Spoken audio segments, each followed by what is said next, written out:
No, ya no. Muy buenas noches. Tardes, tardes, dijimos tardes. En Europa, muy buenas noches para los que están conectados desde Europa. Todo esto empieza por un juego de universitarios traviesos que se reúnen en Buenos Aires después de estar ejercitándose para un concurso de canto, de coros, y en los minutos libres empiezan a mamar gallo y a tocar instrumentos y tal. Y eso se convierte al final de mucho tiempo, no lo ensayen, no hay tiempo ya, 50 y pico de años, en el año 67 en Lelutier. Lelutier, después hay una historia que la contará muy brevemente Alex, y por supuesto tenemos al imán de esta atracción que es el señor Pucho, tímido a morir, quédese ahí quieto. Y la historia de Lelutier finalmente parece que se cierra en diciembre de hace 2 años cuando hacen la última presentación. De los históricos de Lelutier, es decir, estamos hablando de Simón Bolívar y Santander, están el señor Pucho, a quien nosotros le decimos Pucho, simplemente.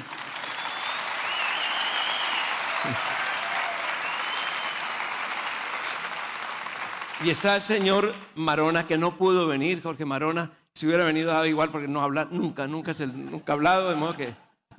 Y yo necesitaba la ayuda de un buen periodista.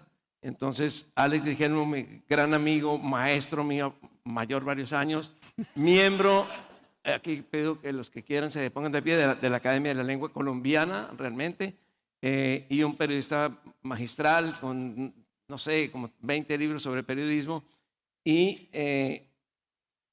un libro que acaba de publicar.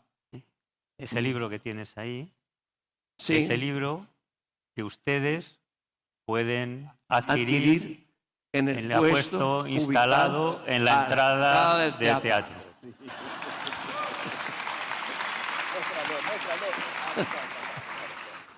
Bueno, estamos ya en plena función y yo voy a cederle los trastos a Alex para que nos cuente algo más sobre Lelutier. Al final él hablará. Sí, hay que hablar de Carlos López Pucho y de Lelutier.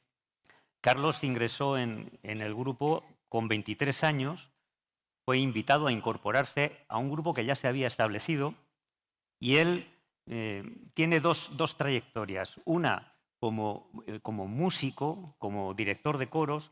Cuando ingresa en Lelutier, él estudiaba dirección orquestal y luego formó parte de distintas agrupaciones corales, 9 de cámara, el Estudio Coral de Buenos Aires, el Coro Polifónico Nacional de Argentina, es miembro de la Academia Nacional de Bellas Artes de Argentina. Es decir, él tiene una trayectoria como director coral en las agrupaciones más prestigiosas de su país. Es curioso porque es zurdo y, sin embargo, toca el violín con la derecha. O sea, es un zurdo muy diestro. Tiene una destreza muy izquierdosa. Y es admirable porque no es tan fácil hacerse el diestro. O sea, su capacidad de servir como farsante ha llegado a presentarse en los escenarios como si fuera diestro, cuando solamente es diestro en su capacidad musical. No sé si me explico.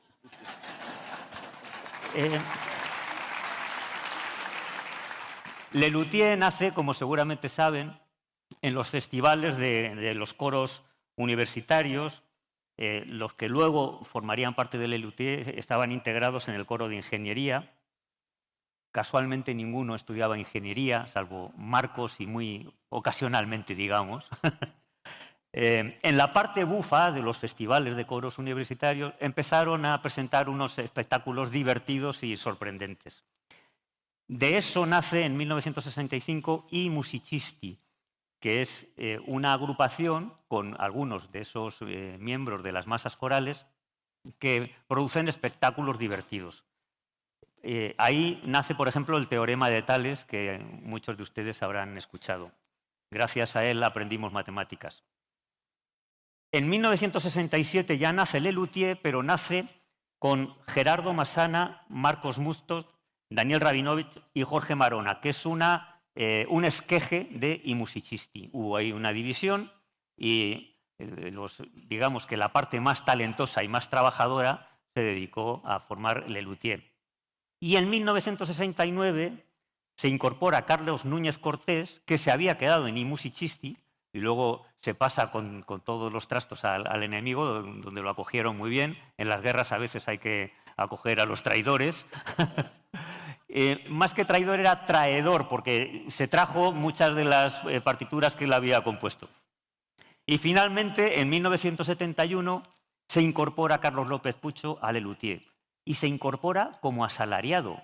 Es decir, era un grupo donde actuaban 4 o 5 socios y un trabajador, pero era bastante desastrosa la situación económica y entonces decidieron incorporarle como socio para que participara de la ruina.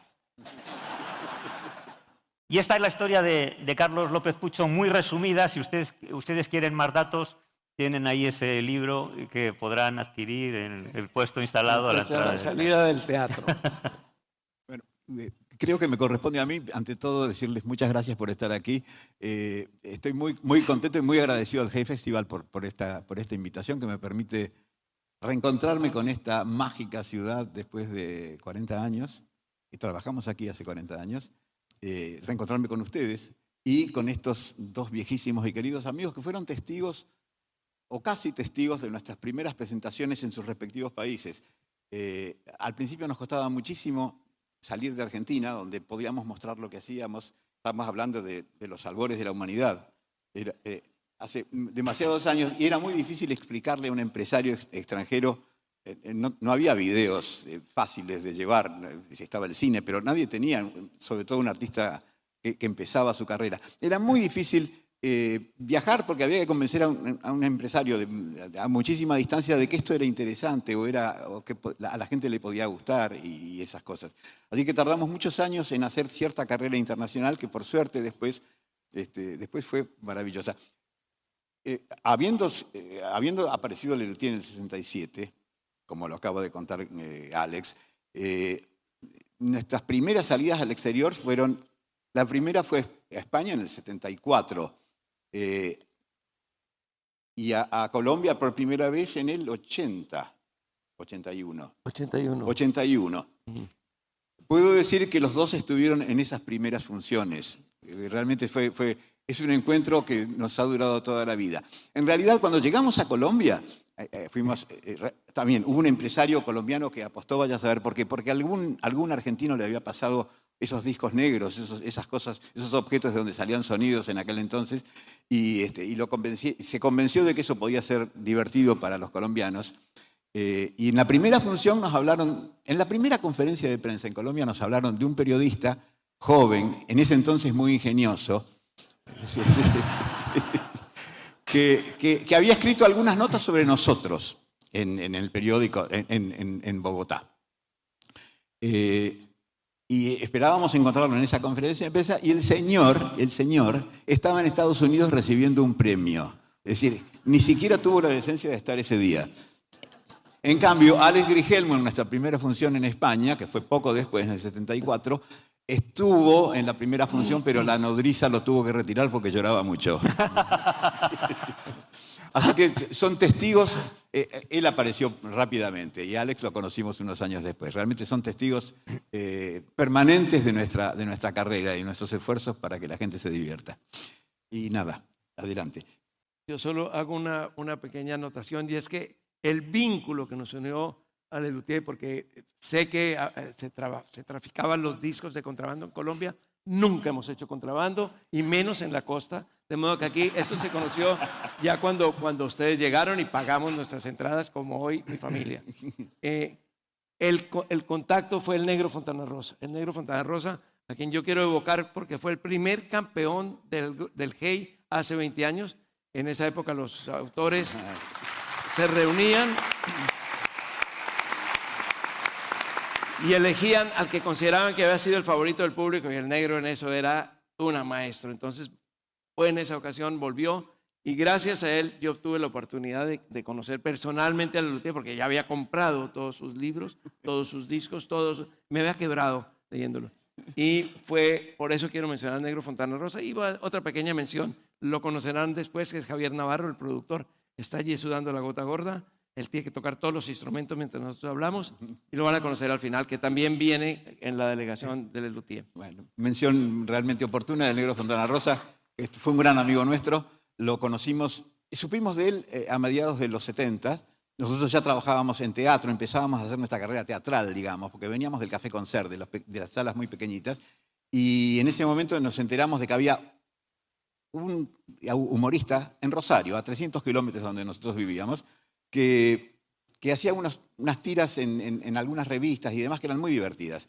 Y actuando en Rosario en el 77 apareció en el teatro y bueno, se estableció una relación, yo diría, de por vida, porque para nosotros fue el primer humorista que conocíamos que pasaba por las mismas penurias, aunque en medios diferentes, las mismas penurias que nosotros, pero tenía los mismos problemas, con la diferencia de que, y yo me acuerdo que eso era un sufrimiento para él en ese momento, él hacía una tira en Clarín y algunas participaciones en revistas, y tenía la carga del humorista silente, porque él nunca sabía si lo que él hacía era divertido o no, hasta que algún amigo se lo comentaba días después porque lo había leído en el periódico. Pero ahí diferíamos. Nosotros teníamos la suerte, la ventaja de poder experimentar con el público en vivo. Hacíamos una cosa, probábamos un chiste. Si la gente hacía silencio respetuoso, ese chiste podía ser muy valioso, pero no nos servía a nosotros. Él, en cambio, podía hacer chistes silentes y que la gente se riera o no, pero nunca se enteraba. Pero fue un hermoso encuentro a partir del cual, como vimos que hablábamos el mismo lenguaje. Digo, fue el primer humorista realmente de oficio que conocimos, que hacía algo parecido a lo nuestro, o muy, muy pariente. Lo enganchamos como colaborador creativo y lo fue desde ahí en adelante, con sus reticencias, porque como vivíamos a 300 kilómetros de distancia, en esa época en la cual el transporte entre Rosario y Buenos Aires era en carreta, supongo, o a caballo, él se resistía a venir a nuestras reuniones creativas, pero a veces accedía y eran reuniones muy lindas, muy fructíferas. Realmente era un personaje encantador. Veo con agrado que la relación de ustedes con Lelutier no es solo de admiradores, sino sobre todo de admirreidores. Estamos ya prácticamente a mediados del siglo XXI. Y tengo que hacer esta pregunta. ¿Cómo es posible que Lelutier no incorporase en ningún momento mujeres? Sí, señor. Nos han preguntado. Esto, sí. ahora mismo, hay que explicarlo. Nos han hecho esa pregunta varias veces y nunca tuvimos una respuesta para eso. Ha sido un error imperdonable. Nuestra vida artística habría sido mucho más linda, mucho más divertida. No, pero creo que lo que pasó es que nos constituimos como grupo medio casualmente y que nunca pensamos sino en el modelo que conocíamos que había tenido éxito. Era prácticamente un modelo instalado, el grupo de hombres que hacía humor. Por ejemplo, los hermanos Marx. O todos los grupos de los Tres Chiflados, las parejas tipo Laurel y Hardy, el Gordo y el Flaco, Abbott y Costello. Luego los Monty Python, que en realidad son contemporáneos nuestros, eran grupos de hombres. Y creo que involuntariamente emprendimos ese camino de grupos de hombres. Estoy pensando también en nuestra infancia. Realmente cuando yo era pequeñito, en Argentina, no sé si acá funcionaba, había un grupo que se llamaba Los Cinco Grandes del Buen Humor, que eran muy conocidos en Argentina por lo menos. Y como no había televisión, o prácticamente no había televisión, hacían cine. Y yo recuerdo, llegaron a hacer 15 largometrajes en Argentina. No eran muy buenos, debo decir, pero eran muy buenos actores individualmente. Y también era un modelo que creo que involuntariamente, sin pensarlo, seguimos. De todas maneras, a medida que avanzó nuestra carrera, que fue creciendo, nos dimos cuenta de que nos habrían hecho falta mujeres. En principio, no al muy principio, porque lo que hacíamos era canciones. Nuestro espectáculo básicamente era un recital de canciones. donde parodiábamos un poco lo clásico, parodiábamos un poco la retórica y la pompa de un concierto clásico. Pero en realidad era una asociación de canciones que cantaba uno, un solista, o dos, o el coro. Y entre canción y canción, Marcos Mustok leía un muy divertido texto que él había escrito. Generalmente los textos eran más divertidos que las canciones. Sí, realmente. Era un modelo de recital, pero a medida que empezamos a trabajar en el teatro, se hizo necesario que aparecieran roles dramáticos. Durante un tiempo escribimos roles para hombres, pero en algunos momentos fue inevitable tener roles femeninos, y ahí no tuvimos más remedio que apelar al travestismo. Yo mismo tuve que hacer papeles femeninos. Como ustedes verán, apenas hay un leve detalle de vestuario que me convierte en la princesita caprichosa. Muy leve, con una discreción exquisita, ¿no? Y después, claro, yo nunca fui un gran actor, pero tuve un papel protagónico, como un papel femenino que me produjo mucho éxito en aquella obra que se llamó El asesino misterioso, que era el tráiler de una película de misterio que se iba a estrenar. Y yo tuve un gran éxito en el papel de Miss Fortune. Veámoslo. Era verdad que la vieja criada Miss Fortune se había horrorizado al descubrir en el granero el cuerpo desfigurado del viejo Sinclair. Qué bueno. Excelente. Claro, porque muchos grandes actores han triunfado hablando y diciendo un texto de Shakespeare, pero muy pocos o casi ninguno ha triunfado gritando. Muy bien, Pucho.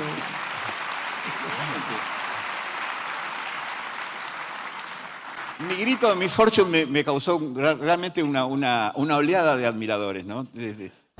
Fue inolvidable, porque había gente que venía a ver el espectáculo solo hasta ese momento. Los envidiosos decían que se iban del susto, pero se iban. Se iban. Hubo mucha envidia, sobre todo cuando, gracias a mi grito, fui convocado como modelo de un célebre cuadro.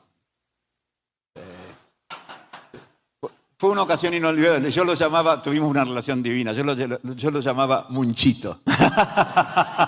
Y él me llamaba Puchito, naturalmente. ¿Sí? Bueno, el hecho es que el problema se agravó a medida que ampliábamos nuestra pretensión actoral, digamos, o teatral. Y un gran momento, o un tremendo momento, fue cuando quisimos poner en escena un texto que habíamos escrito para una zarzuela, que era Las Majas del Bergantín. Y el texto exigía que en un determinado momento transcurría en un navío de la corona española, no sé, posiblemente siglo XVII, donde los marineros llevaban en la sentina un grupo de prisioneras piratas, de una banda pirata, y convencían al capitán para que las dejara subir. Y el texto exigía que hubiera una escena de mutua seducción entre el grupo de marineros y el grupo de las piratas prisioneras. Piratesas. Las piratesas, muy bien. Piratrices. Piratrices también. Y tuvimos ahí nos dimos cuenta de que no teníamos mujeres para ser de prisioneras. Y no tuvimos más remedio que solucionarlo haciendo de nosotros y de nosotras. A verlo. Hola marineros, decidnos qué hacéis, por qué lucháis y por quién navegáis. Todos servimos a nuestro rey y a la bandera de nuestro país.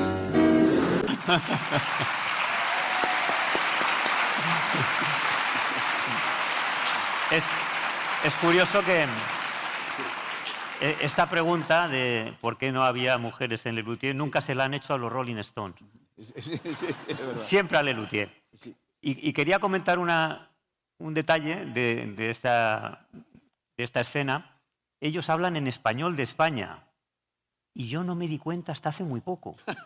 Porque, claro, pronuncian las zetas, y además es una zarzuela, y lo pronuncian como españoles. Y claro, como yo soy español, vi cantidad de veces este número y no me llamó la atención hasta que un día dijeron, oye, y se nota que hablamos en español, para un español, y ahí va, es verdad, si habláis en español de España. Y para mí había pasado inadvertido, también lo hacen, que no me di cuenta, para mí era lo normal. Ahora, de todos modos, es un honor para la Academia Colombiana de la Lengua tener a Alex como miembro correspondiente. Porque ya se ve que no me entero de nada.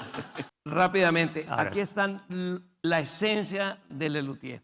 Luego, pues, lamentablemente algunos fallecieron y finalmente quedan los dos históricos. Pero ustedes van a ver, Francisco es Daniel Rabinovich. Aníbal, el insatisfecho, una insatisfacción que no es muy de Calvo, sinceramente, no de la manera. Es Marcos Mustok, autor de muchos de ustedes que siguen a Lelutier ya lo saben, pero otros no, que vienen, gente que viene de Alemania y tal. Marcos es el autor de la mayoría de los textos, que son gloriosos además. Julio es Marona, el que no pudo venir porque tenía problemas en la casa y habría dado lo mismo si viene o no porque no habla nada.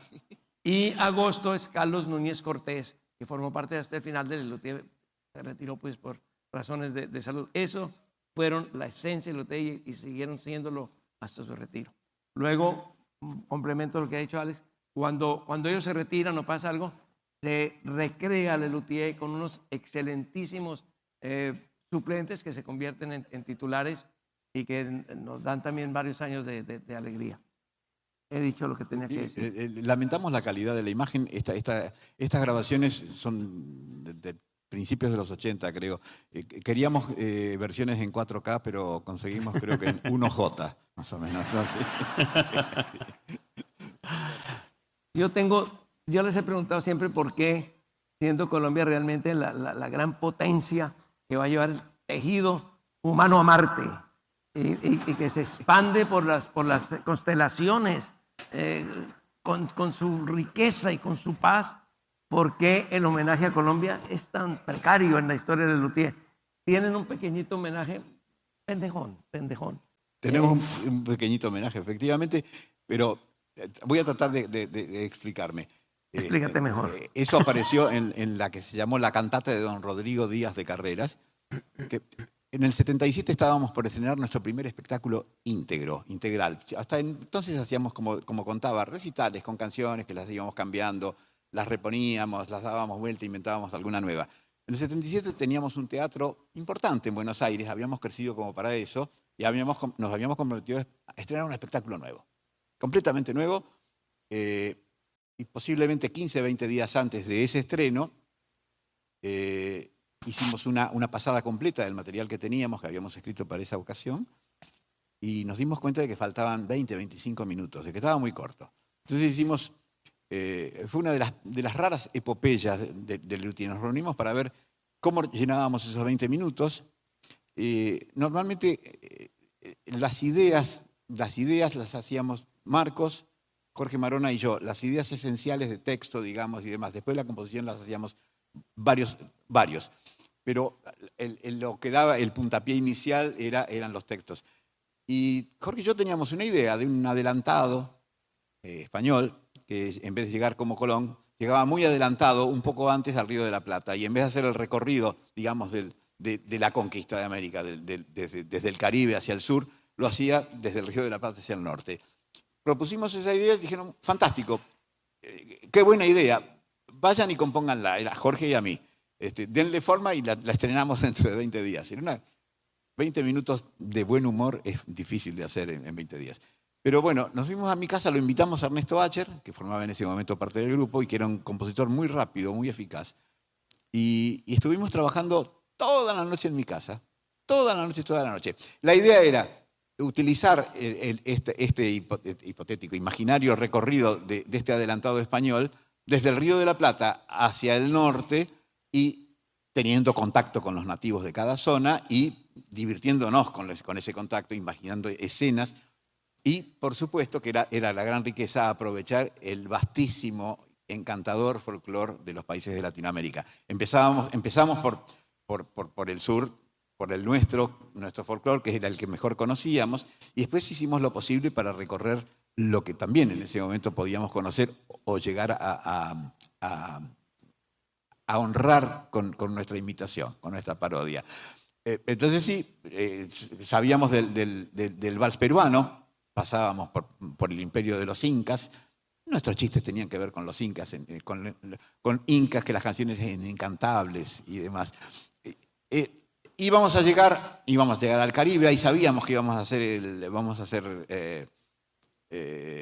al una salsa.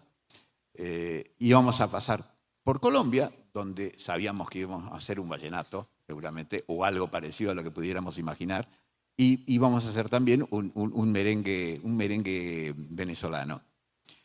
El tema es que para el diálogo con los nativos de cada lugar teníamos que saber algo de cada país y realmente éramos unos ignorantes. Y de Colombia sabíamos poco. De Colombia sí sabíamos, bueno, sabíamos de la Gran Colombia y de Bolívar y demás, pero como para un diálogo no. ¿Cuál es el rasgo distintivo para nosotros en ese momento de Colombia? El maravilloso café que tienen. Y entonces en esa noche hicimos esta cantata de Don Rodrigo pasando por Rodigombia. La vemos. Es que no tenéis nada. Hay que hacerla. Tenemos un buen café, aromático y sabroso, café de Rodigombia. Ver tantas maravillas colombianas que encantan al exterior, quisieron hacer el café. Muchas gracias. Podían haber sido mucho peores las cuñas de Colombia. Uno de los rasgos de Lelutier ha sido la capacidad para improvisar y para adaptar las obras a las reacciones del público. Y algunos números que empezaron siendo no muy extensos, se fueron agrandando y quienes los hemos seguido hemos comprobado cómo se han incorporado chistes y chistes. Yo creo que hubo siempre dos tipos de improvisación en Lelutier. Yo creo que en todo el teatro hay siempre dos tipos de improvisaciones. Una que es la que va por digamos, el espectáculo transcurre por un camino, que era lo nuestro, y uno podía apartarse con la condición acordada de que tenía que regresar al camino para poder seguir, porque si no, la cosa se desbarrancaba. Ese tipo de improvisación la hacía Daniel Rabinovich muy bien. Y hay otro tipo de improvisación que es la reacción ante lo inesperado, que para eso Marcos, que generalmente enfrentaba al público, Marcos Munstock tuvo muchas situaciones, ¿no? de improvisación inmediata, y era muy rápido para eso. Yo me acuerdo de una vez que estábamos, no sé en qué país y en qué sala, con toda la sala oscura, empieza a hablar un texto que tenía continuidad y de pronto alguien desde la platea le grita, ¡bravo, Marcos! Y Marcos se quedó, se detuvo una fracción de segundo y luego dijo, ¡viniste!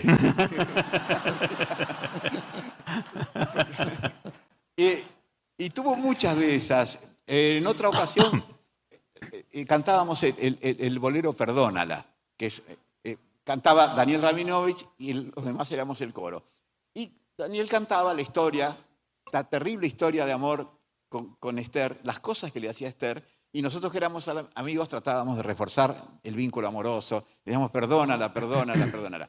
Y era una degradación espantosa. Realmente Esther era muy mala persona, le iba haciendo cada vez cosas peores. Tenía un buen desenlace, pero tenía que ser un crescendo de maldades. Y Daniel se equivocó. En la segunda estrofa cometió un error imperdonable que arruinaba toda la canción. Entonces no tuvo mejor idea que irse del escenario. Y allí nos quedamos, la orquesta que estábamos ahí tocando, sin saber qué hacer, momentos de una desazón espantosa. Alguien nos dijo, esperen, quédense. No sabíamos dónde ponerlos. Y en ese momento Marcos, que estaba mirando la escena desde el costado, para nosotros fue hermoso, pasó fingiendo que era una bailarina clásica, de lado a lado, en puntas de pie, y ganó unos segundos, una risa, un aplauso. Bueno, Marcos era ideal para eso. Pero volviendo a Daniel improvisaba y salía y volvía a entrar. Y una escena clásica es aquella de Esther Píscore, que la escena del merengue, donde el origen era una escenita de tal vez 2 minutos que había escrito Marcos, que era un equívoco. Marcos hablaba del merengue como danza, porque íbamos a presentar un merengue dominicano en ese entonces, y Daniel entendía que le estaba hablando del postre merengue, el postre horneado, exquisito. Yo prefiero este último, por supuesto. Y entonces era una escena de confusión, un diálogo de enredo, digo yo, 1 minuto y medio, 2 minutos. Daniel fue improvisando sobre esta escena, iba saliendo y volvía, y la escena fue creciendo. Vamos a pasar unos minutitos, después les comento cómo terminó esto. Esterpícore, correcto. Esterpícore. Terpsícore. Esterpícore. No, terpsícore. ¿Qué Piscis? No sé si es de Piscis, no sé cuándo nació. Es Piscis, es de cistitis, tiene cistitis. Si es de Piscis puede tener cistitis. Es Piscis, es de Piscis, es Piscis, stipis, discipidicis, Piscis,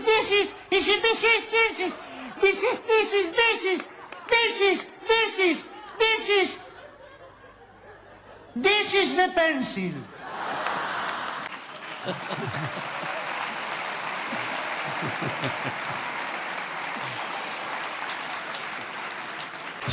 Yo que no tuve nada que ver con esta escena, simplemente quiero contar mi experiencia de observador. Yo tenía que salir y esperar a que terminaran con este diálogo para entrar a hacer el merengue que venía después y que supuestamente estaban anunciando.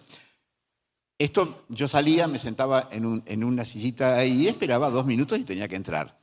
A medida que Daniel improvisaba y los días pasaban, ya más que me sentaba mucho más cómodamente y esperaba que el tiempo transcurriera.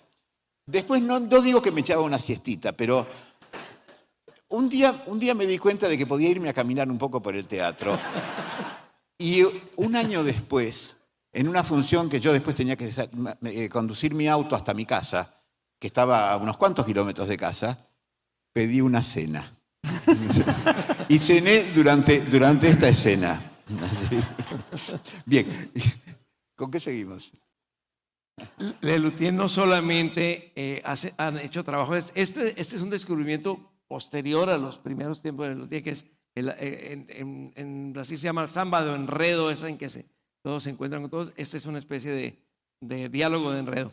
Pero hay algo maravilloso de Lelutier, que es cuando no simplemente crean letras para acompañar la música, sino cuando la letra pasa a ser la música. Hay una que a mí me encanta y yo estoy pidiendo mis cuotas aquí, que se llama Aria Agraria. Pero es dura la vida del labriego, en verano transpirarán y en invierno tiritarán, tiritaban y tiritan y tiritarán, tiritaban y tiritan y tiritarán.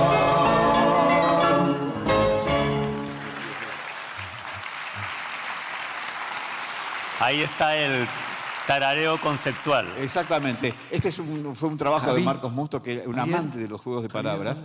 Y esto fue una experiencia que le tardó un montón de tiempo. Él juntaba sílabas que se usaran en el tarareo, digamos, porque, digamos, supuestamente Mastro Piero había decidido que con estas sílabas, en vez de desperdiciar sílabas diciendo la, las usaba como parte de un texto, ¿no? Que en realidad yo creo que él se inspiró en esos chistes, por lo menos en mi infancia, corrían ciertos chistes. Había uno que yo recuerdo de me lo contaban así, estaba Juanito en la ventana de su casa y el papá le había dejado la lira. Cuando el papá regresaba, veía que Juanito, donde estaba Juanito se estaba incendiando. Entonces de abajo, a mí me causaba de chico mucha gracia. El papá le gritaba a Juanito, tira la lira, tira la lira, tira la lira, la lira, la lira. Que era Rossini, ¿no? Con esa pequeña tontería, Marcos hizo este mundo, que realmente es una belleza, ¿no? Hay personas que dicen ser políglotas y que suelen demostrar en algunas ocasiones que pueden ser ignorantes en varias lenguas. Lelutier también. Sus juegos de palabras han ido más allá del español y pueden alcanzar a cualquier otro idioma. Sí, nosotros trabajamos un grupo de obras con la situación esta dramática de la traducción simultánea, ¿no? Donde se pueden producir una cantidad de juegos infinitos entre, digamos, una lengua que el público entiende y el traductor que dice una barbaridad y se nota en el ridículo que hace al traducir, o al revés, una lengua que nadie entiende y el traductor intenta descifrar la situación por la que están pasando con una torpeza manifiesta, ¿no? Una de las muy lindas, hicimos unas cuantas, las llamábamos realmente doctoralmente obras con traductor. Debe haber 6 o 7 ejemplos, si no más, en la historia de Lelutier, siempre con modelos levemente diferentes. Una muy linda es una entrevista que 2 periodistas radiofónicos argentinos que tienen, bueno, tienen la sabiduría y el ancho alcance, como era, extenso Sí. pero no muy profundo. Exacto, como todos los periodistas, Claro. conocimientos vastos como el océano, pero con 2 centímetros de profundidad. Hacen una entrevista. Pero bastos. Vastos. Una entrevista a un grupo de rock inglés, pero pobres, ellos ni siquiera son bilingües, los periodistas esos, son monolingües y no del todo. Vamos a verla, Javier. Then I said, I want you. ¿Tiene sed? Aguante. I believe you. A Bolivia. Una primicia de Radio Tertulia. London Inspection actuará en Bolivia. Bueno, y ahora ya para ir redondeating, ¿podrían decirnos para Argentina, América Latina, parte de Oceanía, el conurbano, ¿podrían decirnos cuál es su mayor deseo? We want peace.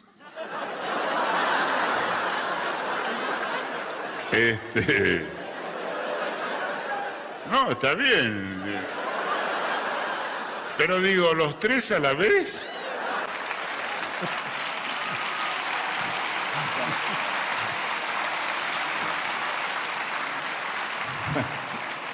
Esta hermosa escena fue grabada en 2017. Para ese entonces ya Daniel Rabinovich había fallecido y lo reemplazaba Martín O'Connor, que lo hizo brillantemente. A partir de ahí sufrimos una serie de pérdidas y modificaciones que terminaron con un grupo también muy eficaz, muy artístico, de mucha calidad. Y volvieron a ser 6 al final. Claro, porque a Daniel lo reemplazamos con 2 personas. Pero es verdad, cuando Sí, falleció sí, Daniel, sí, no teníamos un artista que cumpliera el rango amplio de cosas que hacía Daniel. Daniel era muy buen músico y era muy buen actor.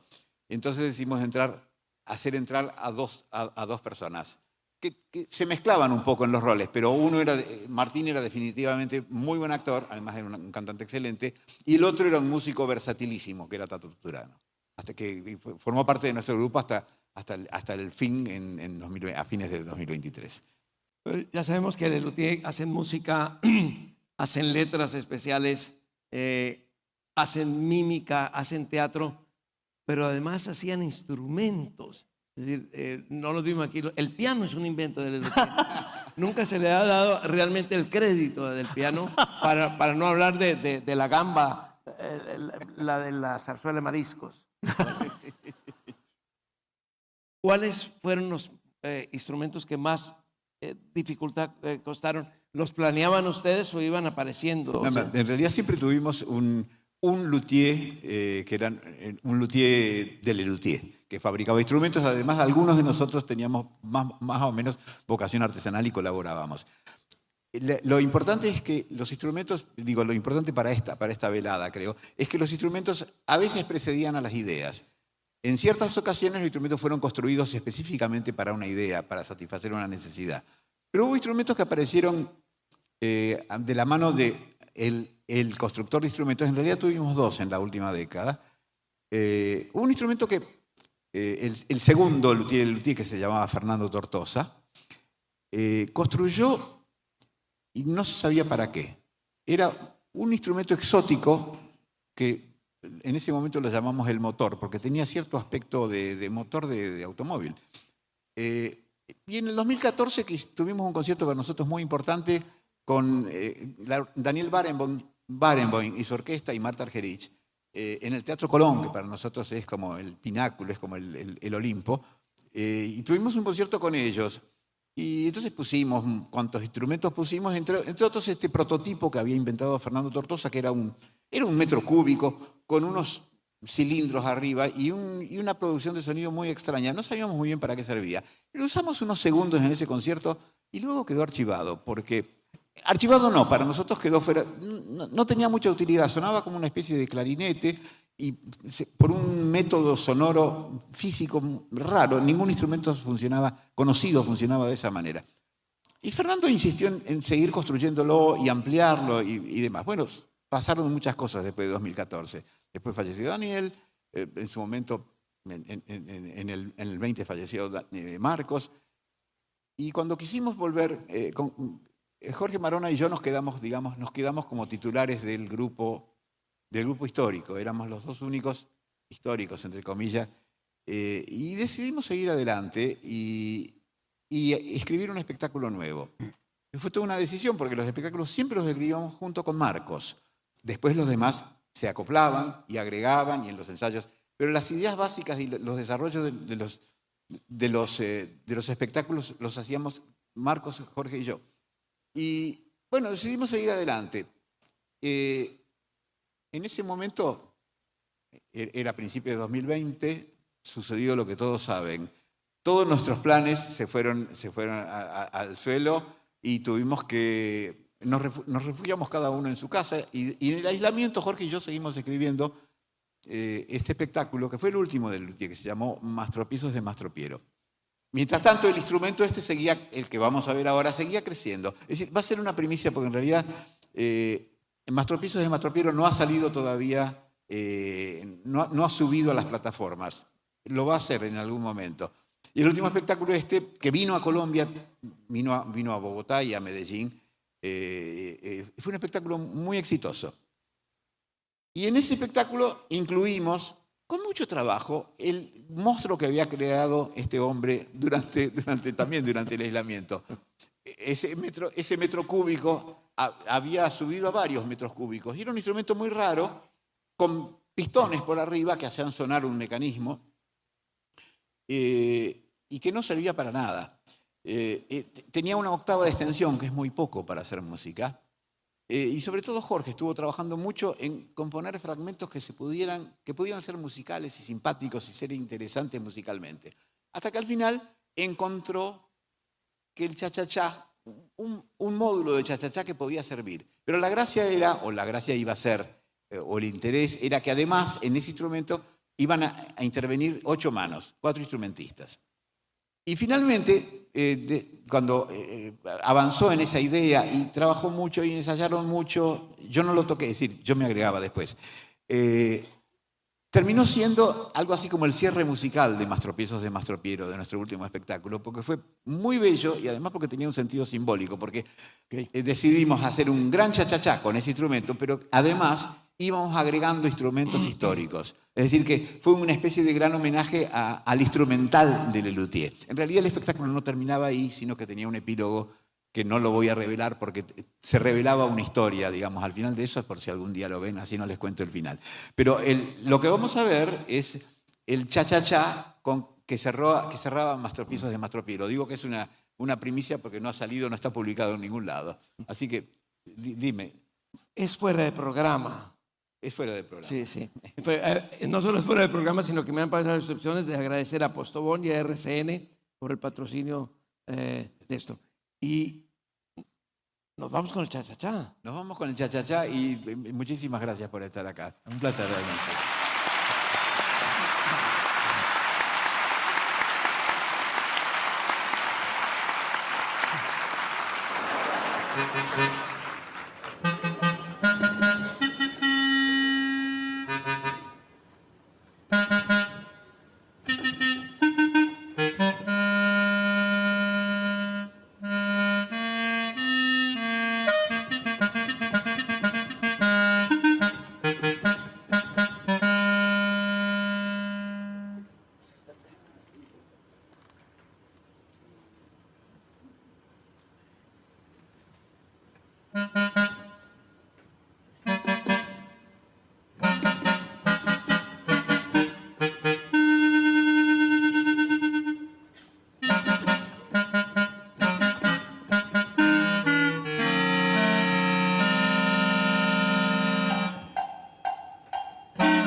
Thank you.